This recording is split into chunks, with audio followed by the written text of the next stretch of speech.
So I want you to imagine for a second. Imagine the universe is like a joint. Like a physical joint, Yeah. like in a body. Yeah, exactly. Like a massive cosmic articulation point where all the fundamental forces of reality meet.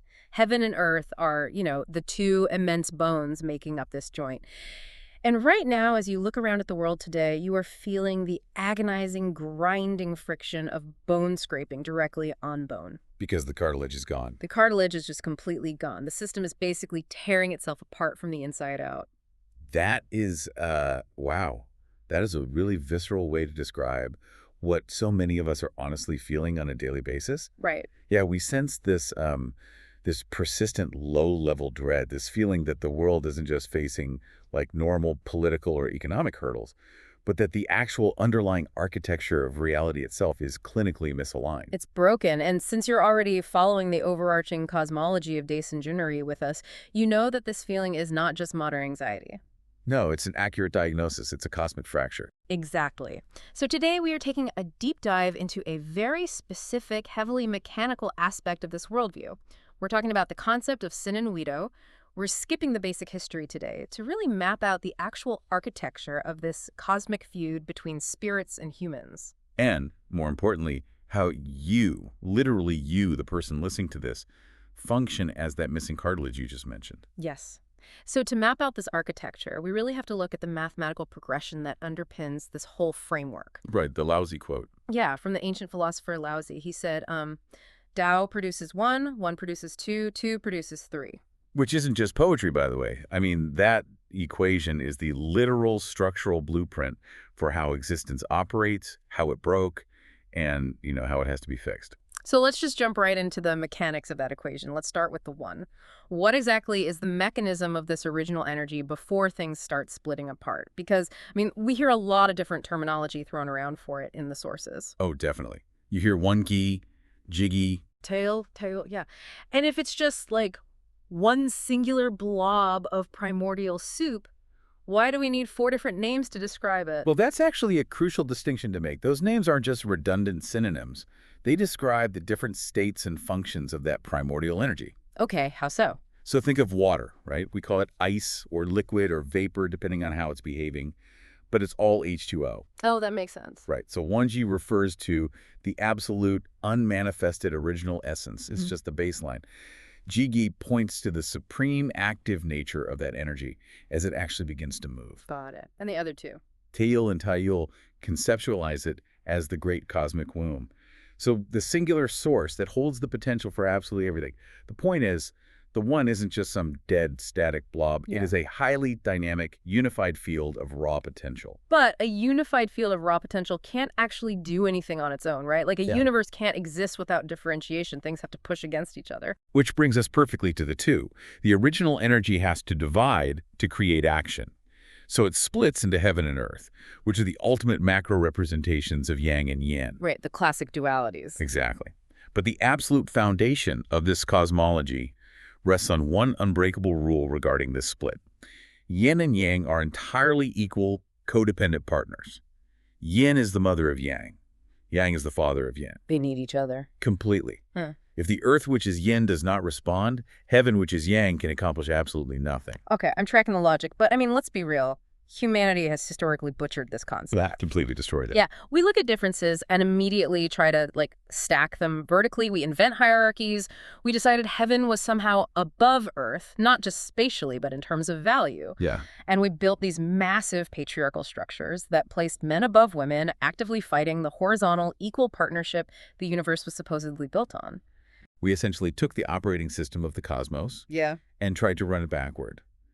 And the difficulty of achieving that horizontal equality isn't understated in this philosophy. It's not a matter of just deciding to be nice to each other. Right. It takes actual work. Immense work. The framework actually points to marriage as the ultimate physical simulation of this cosmic challenge. Achieving true harmony between husband and wife, what they call yin-yang haptioke, is notoriously agonizing. I really want to dig into that marriage analogy because on the surface, it sounds a bit trite. Right? Like, cosmic balance is just like compromising on who takes out the trash. Right.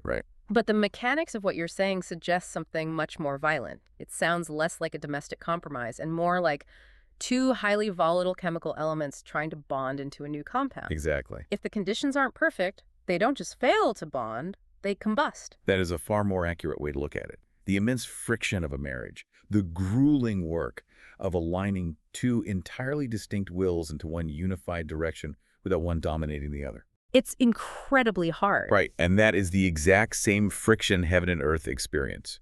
The universe basically puts us through the crucible of marriage so we can experience on a micro level the immense energy required to maintain the two. And when that chemical bond fails, it explodes. I mean, we know imbalance causes problems, but this cosmology scales that combustion up to a terrifying degree. I want to trace the escalation of what happens when that balance doesn't just wobble but shatters. Well, the causality is very linear in the texts. An imbalance of yin and yang within the physical body causes sickness. Right, the biological systems stop communicating. Exactly. Scale that up, an imbalance between a husband and wife ruins a family. The social cell breaks. Scale it up again. An imbalance in a nation between leaders and citizens causes rebellion. So the systems just keep getting larger and the combustion gets more destructive. Until we reach the absolute apex. The ultimate fracture is an imbalance between spirits, the cosmic deities, and humans. This specific severing doesn't just cause a bad century or a dark age. It leads to Jinmayal. Jinmayal, which means? Total cosmic annihilation and extinction. Okay, let me stop you there. Because I completely understand human-to-human conflict causing wars and destruction. But why are humans and cosmic spirits at each other's throats? What is the actual mechanism of that estrangement? The mechanism tracks directly alongside the rise of Western material civilization. Interesting. Yeah. As human technology advanced, our entire paradigm shifted to this concept of conquering nature. Right. And when I hear conquering nature, my mind immediately goes to the physical environment. I think of deforestation, strip mining, burning fossil fuels. It feels like a purely biological or geological problem. And it is physical, but the physical destruction is merely the symptom of a massive spiritual insult. In this framework, nature is not dead matter. It is a highly managed system operated by spirits. Oh, wow. Okay. The deities are the literal administrators of the natural world. They run the weather, the ecosystems, the seasons. So when we clear-cut a mountain, we aren't just moving dirt and trees. We are essentially firing the IT department of the universe without even acknowledging they exist. We evicted them. By brutally conquering nature through industrial force, humanity stripped the spirits of their jurisdiction. We treated the very forces that sustain our existence with arrogant contempt. That is wild to think about. I mean, imagine spending millennia carefully administering a complex ecosystem, and a completely arrogant species comes in, bulldozes it, and declares themselves the masters of reality. The resentment would be astronomical. It was. The spirits began to intensely despise human beings. The vital symbiotic collaboration of the cosmos, where spirits guide from the front and humans push from behind, was severed. The administrators just walked away from the machinery. And that withdrawal of administration explains the phrase used to describe this era, right? Samgai Shanya? Yes. Samgai means the three realms, and Shanyan translates to derangement or clinical insanity. That distinction is so important. It doesn't just say the world got chaotic. A messy room is chaotic. Shanyan implies that the underlying logic of reality literally lost its mind. Right, it went insane. When the spirits withdraw their administration, the physical laws of the universe begin to malfunction. Which brings us back to that visceral feeling of dread you might feel listening to this. That feeling that the world is structurally insane is actually the literal manifestation of Samgai Shanyan. It is the ultimate existential crisis. The universe is deranged, spirits and humans view each other as bitter enemies, and Jinmayal total annihilation is the guaranteed result. So how do you negotiate a peace treaty between two parties that have entirely different existential weights? I mean, humans are just flesh, blood, and arrogance. Spirits are literal cosmic forces. Right. This brings us to the core mission of our deep dive today, Sin and Weedo. Let's break down the etymology of that concept, because it seems to be the only way out of the insanity. It is. So Sin and Weedo refers to gods or spirits and humans. We means relying or depending, and Do means leading or guiding. Combined, Sin and Weedo describes a collaborative partnership where gods and humans rely on each other's inherent strengths to cover their respective blind spots. But the mechanics of implementing Sin and Weedo seem impossible. Why would a cosmic god want to collaborate with a human? We are flawed, we are short-sighted, and frankly, we completely insulted them. The sheer scale of that gap is illustrated by a profound concept in the texts called Hodun. Okay, what's that? Sangjinim, the supreme god, shapeshifted into a tiger to experience the physical world through the sensory perception of an apex predator. Oh, wow. I'm trying to visualize this. When you are an apex predator, everything else is just like walking meat. Exactly the point. Through the eyes of the tiger, human beings looked like mere pigs. Slow, weak, completely oblivious prey. Right. Now take the logic a step further. If a wild animal looks at a human and sees a pig, how does an omnipotent, magnificent cosmic spirit view a human? Like a bug, just an irritating, arrogant insect. And spirits have immense pride. They absolutely refuse to bow down or partner with bugs. They would literally rather let the universe grind itself into dust than collaborate with humanity in its current state. The mutual hatred was just a complete stalemate. Wait, hold on.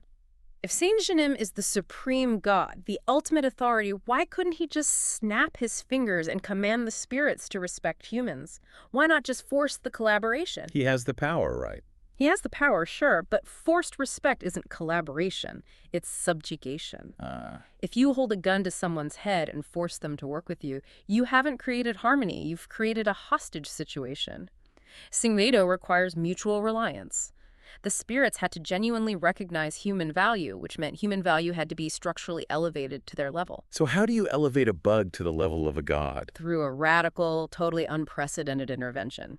Sangjinim had to execute a plan that shocked the spirits into submission. He incarnated as a human being. But he didn't just appear out of a lightning bolt as a glowing, invincible human. No, Yeah. because that would just be a god wearing a human suit. To fundamentally alter the cosmic hierarchy, he had to become truly biologically human. Like from scratch. Yes. He entered a human womb. He went through gestation. He was born as a naked, vulnerable baby covered in blood and screaming for milk. He subjected himself to hunger, fatigue, and the absolute fragility of mortal life. The psychological impact of that on the spirits must have been staggering. Imagine being a proud cosmic deity, looking down at the supreme architect of reality and seeing him as a helpless infant. It completely broke their paradigm. Watching the supreme god willingly undergo the indignities of human life shattered the hierarchy. This act forcefully established Injun human nobility. By living in human skin, Sangjinim raised the existential dignity of humanity so high that the spirits had no choice but to drop their arrogance. It was the ultimate cosign. Sangjinim put his own supreme status on the line to say, I am one of them, therefore they are worthy of you. Exactly. It bridged the impossible gap. It forced the spirits to the negotiating table so Sin and Weedo could finally begin. But that still leaves a massive, glaring question. Sangjinim went through all of that humiliation to elevate us so the universe could be saved. But why do they need us? If spirits are so powerful, why can't they just run the cosmos themselves? Why is our collaboration required to avert extinction? This brings us to the final piece of Laozi's math. 2 produces 3. This is where we uncover the actual mechanical job of humanity. We establish that 2, heaven is yang, earth is yin, humanity is the 3. We are the Zhonghua, which translates to harmony, or the middle. This goes back to the cartilage analogy I mentioned at the very beginning of the deep dive. We aren't just inhabitants of the universe, we are a structural component of it. The biological metaphor is perfectly apt. Think of heaven and earth as those 2 massive bones. Without humanity functioning correctly in the middle to mediate their forces, they rub directly against each other. Bone on bone. Yes, and that cosmic friction manifests physically as deranged weather, plagues, and catastrophes. We are the shock absorbers. To put it in more relational terms, think of a family where the parents are locked in a bitter, volatile argument. The yin and yang are totally hostile. Who is the only entity that can step between them and soften their hearts? The child. The child grabs both their hands, and the rage diffuses because they share a mutual love and responsibility for that child. That is humanity's exact job description. We are the child mediating the parents. We bridge the gap and bring harmony to opposing cosmic forces that would otherwise destroy each other. That fundamentally rewrites how we view our existence. I mean, we are conditioned by modern science to view ourselves as a cosmic accident. A tiny speck of dust on a rock floating in a cold, indifferent void. Daisen Jinri argues the exact opposite. The cosmos didn't create you by accident. It created you to use you. You are a highly specialized instrument designed to solve the problem of division.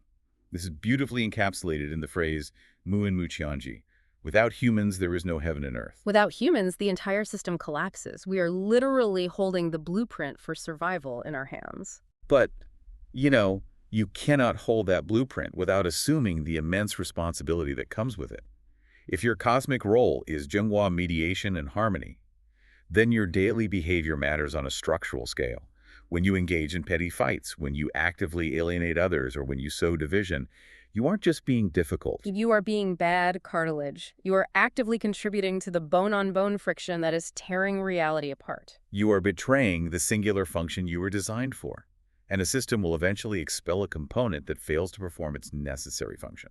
Which makes this incredibly personal, because we are now living in the era of Injan, this era of human nobility where Sengjenim elevated our status. And because of that elevation, the dynamic with the spirits has changed, hasn't it? They aren't just distant administrators anymore. No, the implementation of Sin and Wedo means the spirits are deeply, intimately invested in our daily lives. They follow humans into our homes, our workplaces, our mundane routines. They are actively observing to see how we handle the friction of reality. They want to see if we are actually capable of being the three. So I want you to think about that as you walk away from this deep dive. When you feel that creeping dread, that sense that the world is completely deranged, realize that you are not a victim of that derangement. According to this framework, you are the mechanism meant to cure it. You are the mediator. So as you go about your day-to-day, pay attention to your interactions. Are you acting as a shock absorber for the people around you, or are you creating more friction? Because whatever energy you are generating, you are dragging the cosmic spirits right into the middle of it with you.